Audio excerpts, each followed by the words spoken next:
Welcome again to Interesting Ideas.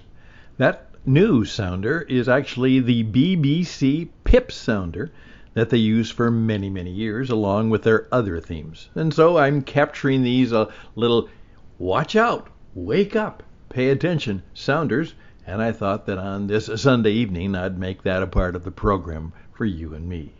Because it truly is a wake-up message or story that I've taken from others and would just simply like to share with you on this Sunday.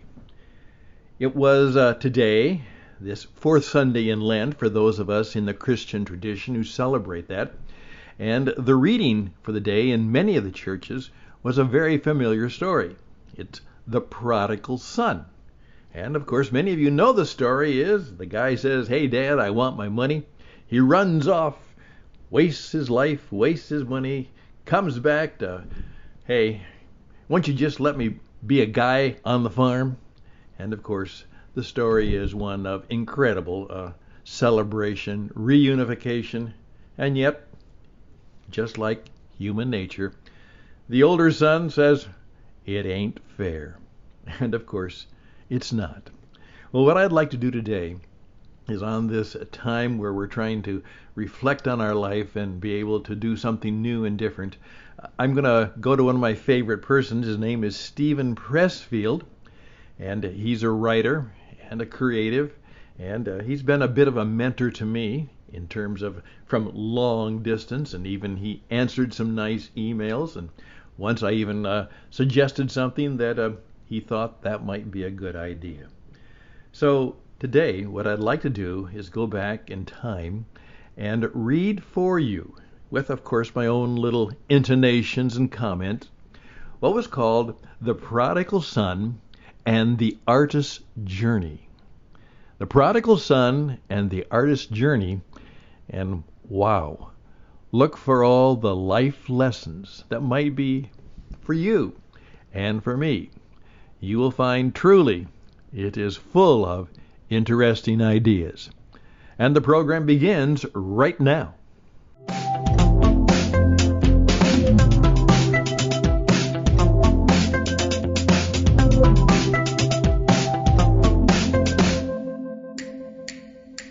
And Stephen writes, "I remember when I was a kid reading the biblical story of the prodigal son. I never really got the point of it. I found myself siding with the elder son. Hey, Dad, what's the story? My younger brother takes his inheritance early and bolts from the farm. He swaggers into the big city, blows every penny gambling and fast living, and then comes crawling home begging for forgiveness. The kid's a bum. Yet here you are, Pop, breaking out the fatted calf and rejoicing at your wayward child's return, when I, the responsible one, have been here all along, busting my butt to make this farm pay. It ain't fair. It ain't fair." I didn't get the father's explanation either. My son was lost, but now he is found? Yeah, what does that mean? I was thinking of this the other day, and I realized the story is the perfect expression of the hero's journey, the artist's journey metaphor. The prodigal son, his life is one of disillusion. His adventures in the flesh pots of the wicked city was his hero's journey. Yeah, he left the ordinary world, crossed the threshold into the inverted world. He encountered enemies and allies. He suffered. Finally, he hit bottom. He did what the hero classically does. He returned home. But not as the same person he had been when he left. His ordeal had changed him. He came back, whether he knew it or not, bearing a gift for the people. So, consider the father in the story. Who is he? He's God? Maybe the self?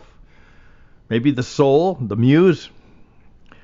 Take whichever one works for you right now. I'll stick with God. He understands, even if the elder son doesn't at first.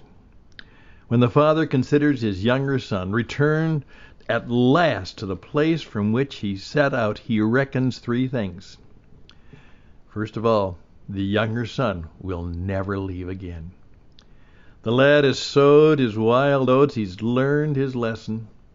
The temptations of diversion and empty self-amusement no longer hold any allure to him. So, the younger son has begun to find his true identity, who he really is. The youth knows where he belongs now. He has shed 1,000 alternative identities. He has come home in the deepest and most telling sense of the phrase. Come home. The Bible story doesn't tell us what happened after happily ever after, but let's venture an educated guess. 2 months after the son returns home, he comes to his father and he says, "Pop, much as I enjoy tending the sheep and the goats, you know the real area I'm drawn to, I know, the olive groves. I don't know why, but I have a feeling I can make them grow better. That bare, stony patch up on the hill, would you let me plant some seedlings there and see if I can make them flourish?" Fast forward 20 years later. The prodigal son has become the olive whisperer of the entire province. Grovers come from miles around to learn his secrets of cultivation and propagation and care and tendance. In other words, he has found his true identity, his true calling. He has located his gift. He has become himself to the benefit not only of his own life and that of his wife and kids. Yeah, sure, he found a nice girl and got married, but to the whole farm, including the share owned by his older brother. The younger son's hero journey ended when he hit bottom in Sin City and came home to the farm. Yeah, at that point, his artist's journey began. And of course, the family in the story is a metaphor for you and me and for every single individual. The father is the soul, the muse, the self, God. Each son is a part of the whole. The stay-at-home, hard-working brother and the wild child who crossed the threshold to the inverted world and lived out his saga of resistance before finally identifying his true journey and then beginning to live it. If you'll forgive me for quoting myself, here's a passage from my book, Turning Pro, the chapter entitled 3 Cheers for the Amateur Life. Before we begin ruthlessly deconstructing the amateur life, let's pause for a moment to give it its due. The amateur life is our youth. It's our hero's journey. No one is born a pro. You got to fall before you hit bottom. And sometimes that fall can be a hell of a ride. So here's to blackouts and to divorces, to lost jobs and lost cash and lost self-respect. Here's to time on the streets. Here's to years we can't remember. Here's to bad friends and cheating spouses. And to us, too, for being guilty of being both. Becoming pro, in the end, is nothing grander than growing up. And here's to you, if you're reading this, and your own term and time of prodigality. Don't shortchange it. It's your initiation, your self-initiation. You paid for it, and it's yours. Keep it. It's okay to flash it back from time to time while you're out there with your sons and daughters tending the olive trees on that once bare and stony patch that is now flourishing. You see, Dad understands it. He always did. And so in the end does your elder brother. Thank you, Stephen Pressfield. And as another master storyteller would say, hey, let him who has ears, let him hear. Just an idea, an interesting idea for your thought and consideration as we all live through the twilight zone of our lives.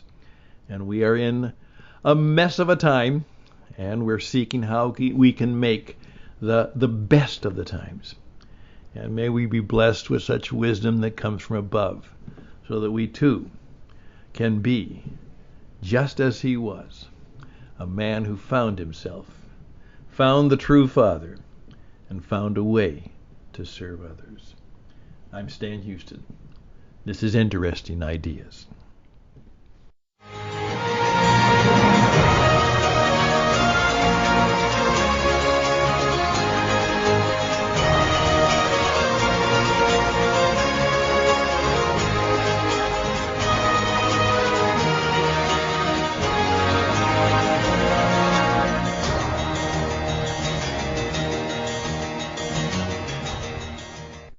And there we go. And once again, many, many thanks to the composer of the story, that spirit force, and to that storyteller who told one of the best stories ever on planet Earth, the story of the Prodigal Son. It's his story, it's your story, and indeed, it's my story. So, there you are. Hey, reach out to me. We are trying to make Interesting Ideas a program where Monday through Friday we take about 2 or 3, maybe 4 minutes for a little short pop-off podcast. And here on the weekends we extend it just a little bit. We're going to ask you to be a part of the stories we tell and the interesting ideas we share. So reach out to me at stanhouston@gmail.com. stanhouston@gmail.com. We would be grateful if you'd recommend Interesting Ideas to others. And please keep in mind that since we've been through the agony and the ecstasy, the best of times and the worst of times, there's probably a chance that in our many years of falling down and perhaps getting up, both in life and in business, I think we can be helpful and useful to you. We have, again, WhatItTakesRadio.com.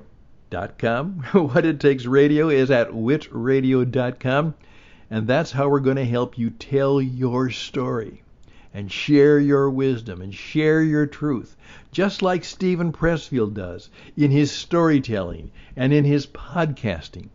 He is telling a story which not only reflects how he has changed, but how others can be changed, and how he knows that at the very end he left the world a better place than when he came into it.